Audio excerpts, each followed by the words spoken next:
Hi everyone, and welcome to Yvonne Brooks TV. Last week I shared with you that over the next few months I'll be talking about things that interest me. Maybe it could be family, marriage, ministry, or just life in general. And so earlier this week I was talking to a friend who was sharing about changes in her elderly mother and the things that she was frightened about. Of course, this immediately took me back to the time when my mother was beginning to develop not just Alzheimer's, but also dementia. And so today I'd like to share with you a part of my mother's battle with Alzheimer's and dementia. So, the first thing that I noticed with my mom was after my brother died. It was about 6 months after he died. And I started to notice that her behavior was different.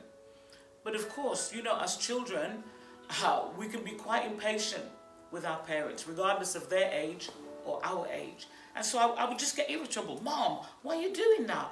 Mom, why did you leave that there? Or Mom, why did you put that there? And that's how it started. And then I realized that maybe it's more serious than I thought. So I took my mom to the GP, and they did a little test there, which you're supposed to score quite low on. My mom's score was very high. So this started ringing the alarm bells, and this was what identified that we were actually on a journey to dementia.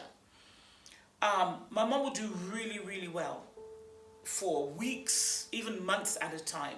And I would convince myself that no, the doctors were wrong and there was nothing happening. And then all of a sudden, there'd be like a spiral, rapid spiral downward, and there'd be like such drastic changes in my mom's behavior that I couldn't explain it. Now, at the same time, inside I was panicking because it's my mom. I've already lost my dad. Now, am I losing my mom as well? And I really didn't know what to do. There didn't seem to be that much help about, and not many people spoke about this issue. So I just tried to cope the best that I could and try to meet my mom's needs, because as she was getting worse or deteriorating, then she needed more help, support. She didn't like to be on her own anymore. And my mother would get up very early every Thursday morning to go to the market in the Bull Ring. And she would always get her money out of the bank, and when she couldn't do that anymore, I would get the money out of the bank, and then on Wednesday, on my way home, I would drop the money for her. She started coming into the office on a Wednesday and saying, "You haven't given me my money. Where's my money?" She didn't know that it wasn't Thursday. She thought it was Thursday, okay? So she came for her money. Anyway, I'm not going to go into all the details of all the changes, but suffice to say that after about 3 years, my mom got to the stage where she could hardly be left on her own. She would go to the market and buy the same thing every week, even if she hadn't used it, what she bought the previous week. She didn't seem to be able to do housework anymore, and she lost her appetite. She wouldn't cook, and she didn't want to eat anything apart from soup, tomato soup, and nice crusty bread rolls. And so I would make sure that I saw her every day. I'd go in, make sure she'd eaten something and the rest of it, but it wasn't getting any better. And in stages of a couple months, each time she would go down, and each time it was like non-refundable. She wasn't coming back this way. And I have to say that the journey, the entire journey of watching my mom was like she was sitting in a boat on a foggy lake, and she was drifting into the fog and not even waving goodbye. She was totally unaware of what was happening. Of course, I felt different things about this, because I would say to God, "But God, my mom served you all her life. Why is this happening? Surely this shouldn't happen to Christians." But I guess the process of old age happens to everyone. The great thing about the Alzheimer's is when my mom would come into church, nobody would even know that she was suffering with Alzheimer's, because she would come in, and as soon as she stepped into the sanctuary, she was her sprightly self. She was worshiping, she was clapping, playing her tambourine, whatever it is that she was doing. And you wouldn't know that my mom was suffering. But of course, out of the public eye, then she was continuing with her deterioration. But what I noticed was that if I said to her, "Mom, pray for me," she had such a quick connection. It was as though, having lost some of her cognitive ability, she had gained spiritual ability and was connected to heaven all the time. So I'd say to her, "Pray for me, Mom." Sometimes it was just to distract her. But she would pray, and oh my goodness, she would get a prayer through. Eventually, however, I had to take my mom and place her in a home, because she couldn't live with us because the house was just not conducive to an elderly person. Because I'm not sure if you know some of the changes, but their perceptions change. If you've got a patterned carpet, especially if it's black and white squares, they don't see it like a floor. They feel like they need to step. And so she would get an unsteady gait when she was moving around, steps or patterns or things like that. Even getting into the car became very, very difficult. Now, at the same time as we were like losing her in installments, there were other things that I felt we were gaining. My children certainly established a really close, loving relationship with my mom during this time. And I was so surprised that I didn't have to ask them to visit. They would just automatically visit, go and sit with their grandma, talk with her. And of course, she remembered all the stories from years ago and would regale them with stories of her childhood and her earlier days, even though she couldn't remember what happened this morning, but she could remember what happened 30 years ago. Also, my mom had never been the kind of person to be demonstrative, giving hugs or kisses or stuff like that.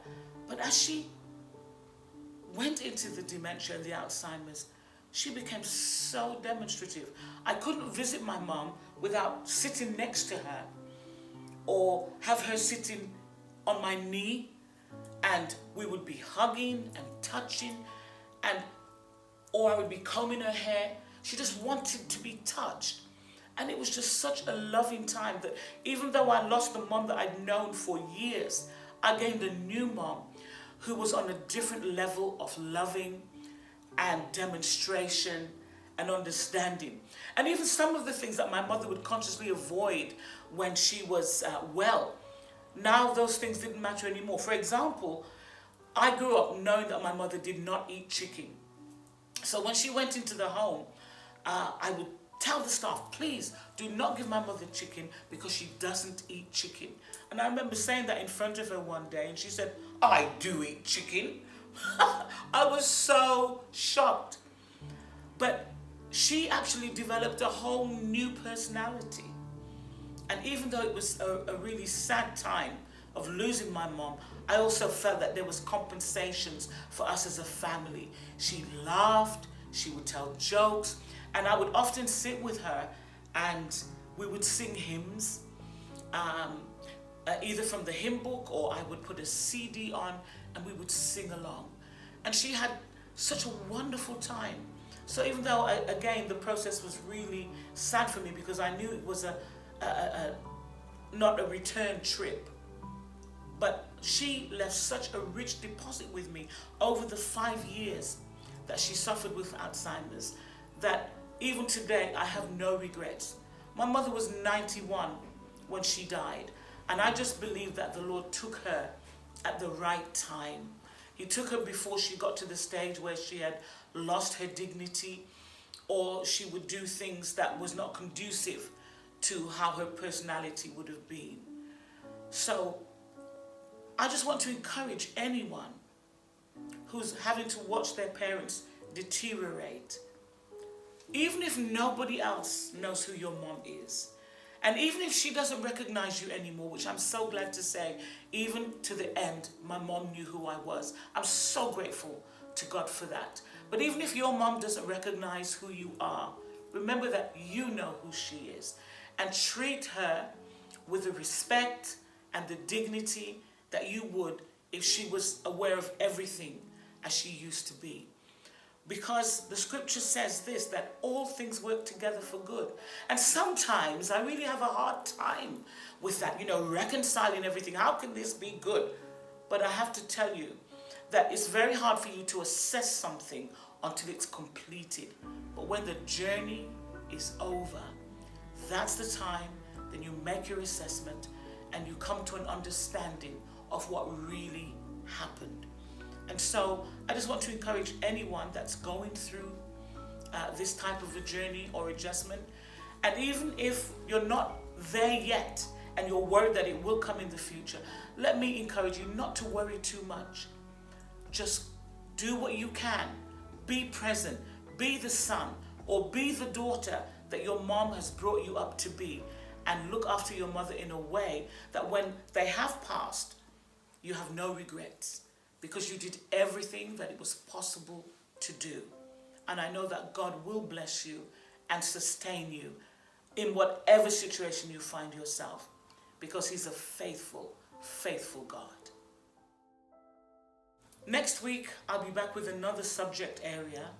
But please, if you've enjoyed this broadcast today, then share it with your friends. Let me have a comment from you to know if this has been relevant, if it has helped you, or do you have an area that you would like me to speak about and to share? Because I have so much, but you have to help to draw it out.